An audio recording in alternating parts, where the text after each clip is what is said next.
Salut les coxipotes, bienvenue dans cette nouvelle vidéo. Alors on garde le sourire, on garde la pêche quoi qu'il arrive. Je vous avais laissé dans la dernière vidéo au moment où j'avais été au garage pour faire la distribution du camping-car. Donc jusque là tout va bien. C'est vrai que je leur avais dit de faire la distri mais aussi de changer le joint spi. Donc ils avaient la pièce, aucun problème.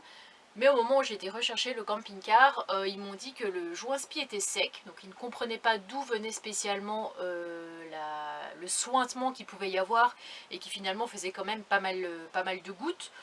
Moi j'ai pensé que ça, enfin moi j'y connais rien, donc je me suis dit ça vient soit de la distri, soit du joint spi vilebrequin, ça vient du côté gauche. Quoi qu'il en soit, vous verrez dans cette vidéo, c'est le redémarrage du camping-car. Je l'essaye avec le responsable du garage chez qui j'ai été. Ensuite, je reviens sur le parking. On vérifie un petit peu quelques éléments divers et variés que vous verrez dans la vidéo. Un sointement qui continue avec certainement une mauvaise nouvelle. Ça, vous aurez certainement confirmation dans les prochaines vidéos. On attend encore un petit peu de savoir. Et dans la deuxième partie de vidéo, on part en balade. Je vous fais découvrir la ville de Jublain, qui est une ville gallo-romaine. Il y a pas mal de choses, pas mal de vestiges qui restent encore du temps passé, du 1er et 2e siècle, si je ne me trompe pas. Un théâtre gallo-romain. On a pu aussi voir des thermes, un temple. Si vous aimez ce genre de choses, je pense que ça va vous plaire. Voilà. Donc, je n'en dis pas plus, je vous laisse avec la vidéo. Et comme je l'ai déjà dit, si vous n'aimez pas mes vidéos, s'il vous plaît, ne les regardez pas. Donnez votre énergie aux personnes que vous aimez. Voilà, ne perdez vraiment pas votre temps ici.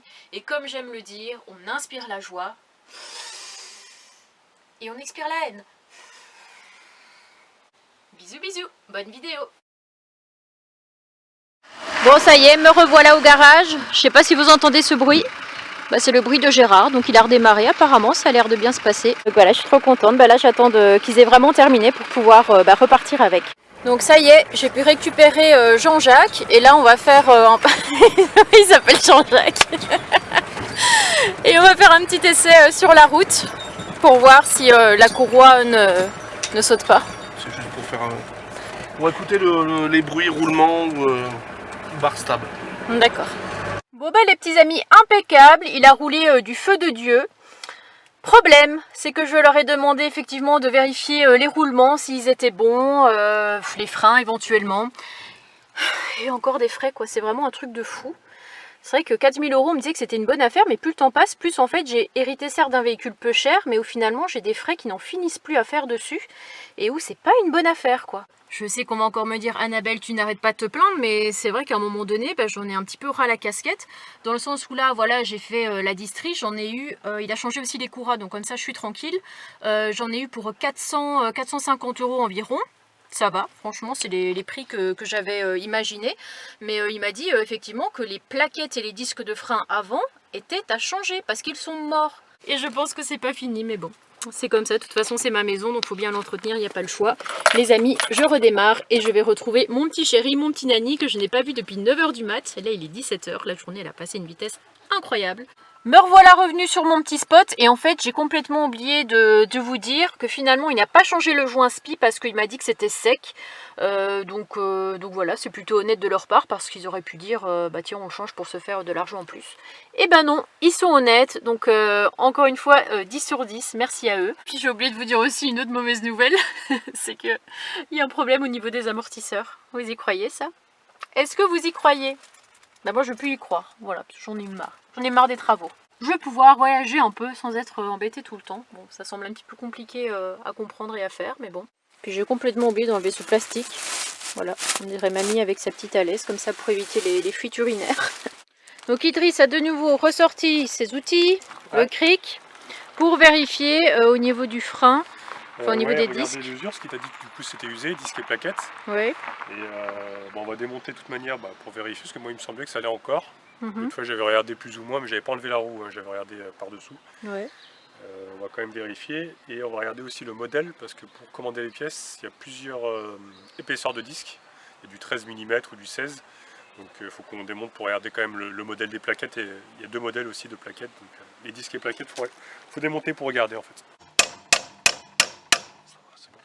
Et donc Idriss me disait que toute cette poussière, c'est synonyme de disque... Non, des plaquettes, c'est la poussière des plaquettes. Donc c'est vrai qu'il y a pas mal de poussière. C'est synonyme d'usure, on dit. On va voir, hein, on va enlever la roue. T'as même encore l'enjoliveur d'origine, t'as vu? Parce que ça, ils ont rajouté ça en plus. Et ça, c'est l'enjoliveur d'origine, le petit plastique. Et donc j'ai quand même regardé par curiosité au niveau des factures si les plaquettes avaient été faites récemment, parce que j'avais cru voir ça. En fait, le véhicule a eu un contrôle au mois de mai de l'année dernière, disant, enfin c'était surtout la vidange, mais il y avait écrit en dessous que les plaquettes seraient à faire d'ici peu, parce qu'elles étaient pas mal usées. Et puis parce que je comprends pas, c'est que finalement elles n'ont pas été faites, et qu'il y a eu le contrôle au mois d'octobre, contrôle technique, et que c'est pas mentionné quoi. Pas mentionné, ouais, c'est ça qui est étonnant. Oui, il me semblait que ça allait encore. On va voir en enlevant la roue, on verra mieux. Parce que c'est même pas dans les défaillances mineures ou quoi, donc après ils savent ce qu'ils disent, c'est un garage, donc je pense qu'ils ont quand même regardé, mais... De toute façon, il faut qu'on démonte pour regarder le modèle. Donc, ouais. on enlève la roue. Bizarre, bizarre. Ouais. Donc par curiosité, j'ai repris ici ma petite pochette avec toutes les factures, tous les contrôles techniques, tout ce que j'avais en ma possession. Et comme vous le savez, moi je dis pas les choses pour embellir ou pour envenimer, c'est vraiment je vous décris ce qui s'est passé. Donc ici on peut retrouver effectivement une facture qui date du 20 mai 2022, donc retenez bien la date du 20 mai 2022, où il est parti faire la vidange, filtre à huile, et qui dit plaquette avant à prévoir, d'accord ? Souvent, quand ils écrivent ça, c'est que c'est à prévoir, c'est que c'est pas en bon état, il va falloir penser à le changer. Et ça, c'est le 20 mai 2022. J'en viens donc à mon contrôle technique qui a eu lieu le 12 octobre 2022, soit environ 5 mois après ce contrôle de garage disant que les freins étaient à prévoir, enfin les plaquettes. Et étonnamment, ni dans les défaillances mineures et ni dans les défaillances majeures, parce qu'il n'y en a pas, on peut retrouver l'état des freins. Et ça, je trouve ça quand même un petit peu bizarre. Sachant qu'ils n'ont pas été changés, puisque dans l'état des faits, quand je suis allée faire ma courroie de distribution, eh bien ils m'ont dit qu'effectivement les freins étaient à prévoir, et ça vous allez le voir dans la suite de la vidéo. Et juste petite précision, mon camping-car avait 141 000 au moment du contrôle technique, et maintenant il y en a 3 000 de plus. Donc je pense qu'au niveau des freins, ils étaient déjà pourris à ce moment-là. Effectivement, les plaquettes, il ne reste pas grand-chose, il reste 5 mm. 5 mm? Ah ouais, c'est peu ça. Oui, tu as encore de quoi faire. Hein. Tu pourrais rouler encore 2000 km facilement. Quoi. Oui, mais bon, c'est quand même peut-être à faire, parce que 2000 km, ça se fait vite quand même, hein, l'air de rien. Les disques, c'est vrai qu'ils sont pas jolis. Ouais, vaut mieux être tranquille, refaire les disques aussi. On aurait presque pu faire encore un jeu de plaquettes, mais bon. Ils sont un peu creusés, vaut mieux les changer quand même. Ok. J'ai mesuré l'épaisseur du disque, parce qu'il existe en 13 mm et en 16 mm. Du 16. C'est du 16. Bah, c'était mieux de vérifier parce que si on reçoit le disque et que ce soit pas la bonne dimension, c'est embêtant quoi. Ah bah oui, faut que ça soit le bon, sinon ça se monte pas. Parce que du coup, David nous a proposé d'aller chez lui pour changer les plaquettes et les disques. Et plaquettes, hein. Et en même temps, le radiateur qui est à changer également. Les plaquettes, tu vois, il y a les deux modèles, là il y a un système de ressort. Donc c'est le système avec la petite patte avec le ressort qu'il faudra qu'on prenne. Et du coup, ils t'ont dit que le joint spin n'était pas à faire. Bah, ils m'ont dit que le joint spin n'était pas, que c'était sec. Tu vois, il y a encore une petite goutte. Une petite goutte d'huile. Mais elle est fraîche ou pas? Bah, ouais. Au moins qu'ils aient essuyé autour, mais pas ici. C'est quand même dommage qu'ils n'aient pas changé parce que vu qu'ils avaient tout démonté la courroie de distri, tout ça. Donc ils avaient la pièce. Bah, ils avaient la pièce. Je sais pas pourquoi ils n'ont pas voulu changer le. Peut-être. Je pense qu'ils ont peut-être pas eu Le matériel ou le temps. Mm. Mais c'est vrai que c'est embêtant parce que s'il fouille dans 1000 km, bah faut faire une distri quoi. Ouais, c'est pour ça qu'on voulait faire la distri aussi pour partir avec un joint spin neuf. Ouais. Parce que c'est un peu galère à faire, c'est mieux de le faire au garage quoi. C'est moins embêtant. Mais bon, ouais, c'est vrai que c'est sec. Hein. Au niveau de au-dessus, c'est sec là. Il y a encore un peu de gras en bas. Ouais. Donc est-ce que ça vient d'ailleurs? Après, ça vient peut-être d'ailleurs. Hein. Et là, tu es en train de regarder au niveau des courroies qu'ils ont changé. Ouais, parce qu'ils t'ont rajouté du coup 2 courroies, accessoires, la pompe à vide et l'alternateur. Ouais. C'est dommage qu'ils n'aient pas changé les 4, j'étais en train de dire. Parce que les 2 plus chiantes à changer en fait, où j'avais galéré quand j'avais fait la pompe à eau, c'est les 2 qui sont reliés ensuite au vilebrequin. Et qu'ils n'ont pas changé. Ils n'ont pas changé quoi. Ça nous aurait bien aidé. Bah, j'aurais préféré qu'ils changent les 4, autant en changer 2, enfin t'en as 4, tu changes les 4 quoi. On va partir 4-9, bon, tant pis. Mais si je me souviens bien, c'était 2 qui étaient difficiles à avoir, enfin t'avais dû les commander, non? Oui, je les avais commandés, j'avais mis peut-être un peu plus de temps, mais c'est parce qu'ils les avaient pas en stock, je crois, mais si, ça se trouve. Bon, c'est pas grave, après, ils les avaient changés parce qu'ils trouvaient qu'elles étaient un peu craquelées, je crois. Ouais, je pense. J'espère que les 2 autres tiendront assez longtemps. Ou pire, ce qu'on fera, c'est qu'on va les commander et les avoir dans le camion, tu vois. C'est le jour où elles pètent, on les a. Et donc là, tu regardes quoi Non, je regardais un peu l'huile, là, du coup, la fuite d'huile, j'allais chercher une lampe. C'est vrai que c'est un peu gras au-dessus.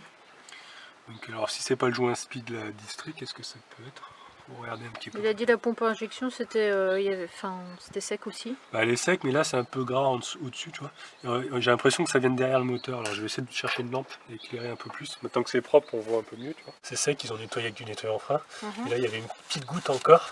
Et quand je regarde, c'est gras au-dessus. Ça doit être des joints moteurs qui doivent perdre un petit peu. Des joints moteur. On va changer le moteur, t'es prêt? Non, mais c'est peut-être, faut chercher, ça c'est chiant hein, quand c'est gras. Je regardais ici au-dessus, tu vois, c'est un peu gras de partout. Tu vois, à ce niveau-là, derrière c'est gras. Alors est-ce que c'est un joint... Après t'as le joint de culasse en dessous. Est-ce qu'on change de joint de culasse ou pas? Mais c'est vrai que c'est gras, tu vois, au niveau du joint de culasse là, ici. Au-dessus ça a l'air, ça coule pas d'en haut déjà, tu vois. C'est sec ici, et à partir du joint de culasse c'est gras. Parce que moi il me semblait que ça coulait, mais est-ce que c'est du gras qui était resté depuis un petit moment, tu vois. Je vais bien nettoyer en dessous et puis on va surveiller, voir si ça revient rapidement ou pas. C'est vrai qu'il est bien gras au niveau du jaune culasse, quoi. Et ce qu'on fera, c'est qu'on va acheter un produit Stop 8 huile. C'est des produits que tu rajoutes dans l'huile et ça permet en fait tous les joints secs, ça aide à les rendre étanches en fait. Ça les restaure un petit peu. Et on fera une vidange avant et on mettra ce produit. À voir si Metal 5 ça le fait pas aussi, parce qu'on voulait mettre du Metal 5, souviens-toi. Ouais. Pour, comme on a mis dans Gérard quand voilà. il fumait vachement bleu. Et je me demande si ce produit-là il fait pas aussi les joints, on regardera. Hein. Je pense qu'il y a plusieurs produits. On mettra ça et comme ça au moins, comme ça les moteurs, tu vois, même s'il il a pas beaucoup de kilomètres, il a quand même de l'âge. Et avec l'âge, les joints ils sèchent. C'est pour ça qu'après tu as des fuites un peu de partout. Donc on va mettre ça et peut-être que ça va aider, quoi, je pense. Et puis changer la culasse. C'est ça qu'on avait dit. Non, on va pas changer la culasse. Non, on va mettre ce produit-là. C'est les moteurs, les anciens moteurs, ça sèche, les joints sèchent et malheureusement, à part tout changer, tout ouvrir le moteur, tout refaire les joints nickel, refaire un moteur complet, quoi, tu peux pas faire grand-chose. Donc c'est pour ça qu'il existe des produits qui normalement sont assez efficaces. Et du coup, en fait, je viens de voir sur l'étiquette, ils mettent les petites étiquettes en marquant la vidange, quand est-ce qu'elle a été faite, tout ça. Ouais. 2022. Elle a été faite et ils ont mis de la 540. Donc la 540 c'est pas bon pour ce moteur. Ça c'est de la 1540 qu'il faut. C'est un garage qui a fait ça? Bah, je sais pas, tu dois avoir la facture. Mais ouais, il faut pas mettre de la 540 quoi, c'est des moteurs, ça tu mets de la 540, t'es sûr que t'as des fuites, tu vois. Surtout un vieux moteur. C'est trop liquide quoi. C'est trop liquide, il faut mettre de la 1540 sur ce moteur-là. Donc, 540 c'est moteur turbo, mais encore on met de la 1040. Ouais. Bah, ce qu'on va faire, c'est on va refaire une vidange. Ouais. Je vais acheter un filtre à gasoil. Retour faire les filtres, filtre à air, filtre à gasoil, filtre à huile. Ouais. Ouais, voilà. Et puis disque et plaquettes. Alors, je vous montre mon panier, j'ai fait mon petit shopping. Je vous avoue que j'aurais quand même préféré acheter des chaussures. Dans l'ordre des choses, je vous montre. Donc, j'ai acheté des disques de frein. J'ai préféré prendre la marque Bosch. C'est vrai qu'avec Gérard, souvent, j'achetais des trucs qui n'étaient pas forcément de bonne marque, de bonne qualité, parce que je savais pas combien de temps il allait me durer. Mais là, voilà, on se fait plaisir. Du Bosch x2. Hein, forcément, on va changer les deux disques de frein. Un jeu de plaquettes de frein aussi de la marque Bosch. J'ai décidé aussi qu'on changerait, on ferait l'entretien. Peut-être je vais demander même à Idriss si on changerait pas les bougies tant qu'on y est. On verra bien. Enfin, tant qu'il n'y a pas besoin de changer une culasse avec, il n'y a pas de souci. Et donc, le filtre à huile, le filtre à air et le filtre à gasoil. Voilà. Voilà, ça chiffre, hein, mais bon, il faut ce qu'il faut. Je vous retrouve à Jubelin, qui est un très très beau village qui est à visiter parce qu'en fait c'est un ancien village gallo-romain. En tout cas, on peut y voir quand même pas mal de vestiges parce que la commune a vraiment mis ça en avant. On va pouvoir retrouver le temple que je vais vous montrer là tout de suite. Il y a une église et ils ont vraiment dégagé toute l'église pour qu'on puisse accéder aux thermes parce qu'avant, en dessous de l'église, il y avait des thermes gallo-romains. Il y aurait un théâtre aussi qui serait à voir et ce qui est assez marrant, c'est qu'ils disaient que les habitants avaient peur de donner le moindre coup de pioche dans le sol parce qu'ils étaient quasiment sûrs de retrouver des vestiges, étant donné forcément que la ville a été reconstruite par la suite. Donc c'est quand même assez impressionnant. Là, Idriss est sous son véhicule, je sais pas trop ce qu'il fait. On va déjà commencer à regarder ensemble un petit peu. À l'époque, le temple se présentait comme ça, mais il reste plus grand chose malheureusement, seulement des vestiges. Et maintenant, eh bien, ça ressemble à ça. Ils ont quand même gardé un petit peu les fondations ici, les différents piliers, mais sinon tout le reste a été détruit, quoi. Je reste toujours vraiment subjuguée quand je vois ce genre de vestiges. Je me dis, imaginez les gens à l'époque, comment ils s'appelaient, le matériel utilisé. Je sais pas, vous vous rendez compte quand même tout ce temps qui s'est écoulé et ces pierres qui finalement sont restées là, n'ont pas bougé. Il faut s'imaginer que là tout a été détruit, mais avant ici c'était un grand mur et puis on avait les piliers. Là on verra pas grand chose parce que tout a été protégé par des grilles, ce que je comprends, parce que je pense qu'à mon avis il doit y avoir pas mal de gens ou de jeunes qui viennent se mettre dessus et peut-être abîmer tout ça, ce qui serait vraiment dommage. Donc c'est pas plus mal d'avoir mis des grilles, même si on voit pas trop, mais bien assez en tout cas pour se faire une petite idée de comment c'était à l'époque. Je vous fais un petit plan aussi de l'autre côté où on voit le morceau d'un pilier. Alors ils avaient commencé une reconstitution, mais bon ça n'a pas continué, ils n'ont pas poursuivi, je sais pas pourquoi. Mais en tout cas, ouais. Le temple à l'époque ça servait principalement, ça je pense que vous le savez, à prier, le peuple venait ici pour prier, pour honorer un petit peu les divinités. C'était un lieu assez sacré. Et en avançant un petit peu, on peut avoir une autre vue de l'époque, de la ville antique. Ici, on peut toujours voir le temple. Ça, on se demande si c'est les thermes ou pas, au niveau de l'église maintenant. Il y a plein de maisons. Ouais. Plein de maisons. Et c'est trop bien parce qu'ils nous ont mis des espèces de dessins comme ça à moitié transparents. Quand on se met bien dans l'angle de la route, on peut s'imaginer comment c'était le village avec les gens, avec leur âne. Et là, il va vraiment falloir que vous fassiez marcher votre imagination parce qu'ici se trouvait à l'époque le quartier artisanal. Parce qu'ils ont retrouvé pas mal d'objets à l'époque. Voilà, il y avait des cordonniers, il y avait des souffleurs de verre, le forgeron qui faisait différentes pièces, des poteries. C'est sympa, en fait, il faut chercher ce qu'ils utilisaient, tu vois, il faut aligner les trucs. C'est bien, Idriss s'amuse. Tu sais que ça existe pour les enfants aussi, les bébés, ça faut aligner. C'est pas mal. Ou au casino, faut les trois les mêmes. Et le potier, il faisait de la poterie. Oh ça, grâce. Ce bruit est extrêmement horrible. Forgeron, ça. Forgeron, il faisait des enclumes. Ouais. Dans la vallée de la vallée des peintes. Je me rappelle plus les paroles. Là, on vient d'arriver au niveau de l'église. Et comme je vous ai dit, en dessous de l'église, il y avait les thermes. Donc voilà un petit plan d'ensemble. On peut voir qu'il y avait des bains. Il y avait plutôt aussi des hammams, des choses comme ça. Par contre, est-ce qu'on peut y accéder? Je ne sais pas.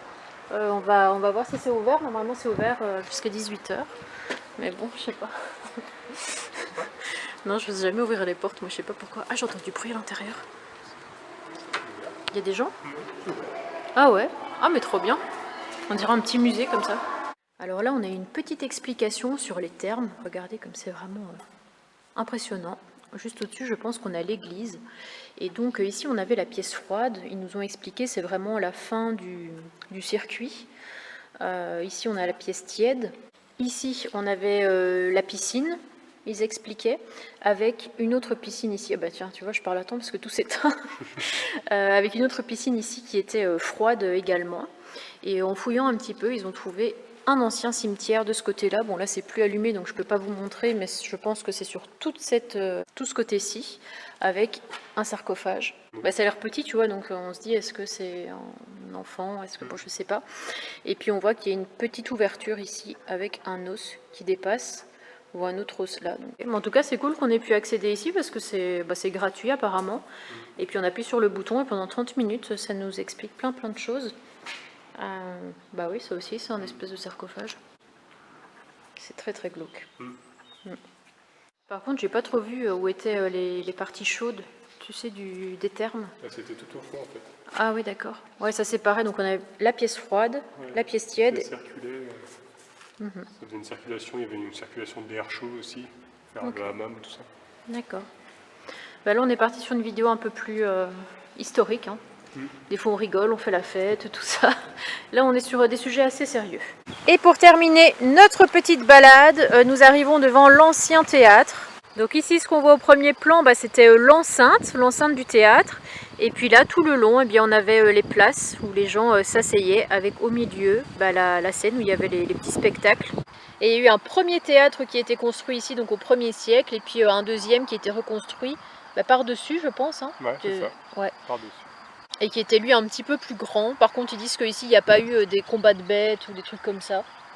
C'était peut-être des trucs un peu plus tranquilles. Mais il y a Idriss qui me dit qu'il y avait quand même des gladiateurs qui se tapaient dessus. Ouais, c'est ça. Bon bah résumé de notre visite, c'était quand même un joli village. Bah ouais. Moi j'aime bien Intéressant. les trucs comme ça, ouais, les trucs un peu anciens. Et ça m'a rappelé Autun. L'épisode avec ma distribution foireuse, bah, c'était là-bas. Ah oui. Et ça m'a rappelé parce que là-bas il y a aussi une porte ancienne, comme ça il y a pas mal d'anciens vestiges, de forteresses, de théâtres romains. Voilà, mais très belle balade. Ouais, c'était très bien. Bon ben j'espère que cette vidéo vous aura plu. Comme vous l'avez vu, eh bien petite balade, encore un petit peu de mécanique forcément. Dans la prochaine vidéo, est-ce que ce sera encore de la mécanique? Ben probablement, hein, puisque ça continuait à sointer. Hein, On l'avait pas encore trop vu dans cette vidéo, ça commençait un petit peu à goûter mais c'était pas encore méchant. Mais dans la prochaine vidéo je pense que ce sera un petit peu plus méchant que ça. Voilà. Sinon ce sera peut-être certainement une visite, je ne sais pas encore. En tout cas j'espère que vous serez au rendez-vous. Merci de faire partie de l'aventure, ça me fait très plaisir. Et puis je vous fais de gros bisous et je vous retrouve très vite. Salut les petits amis.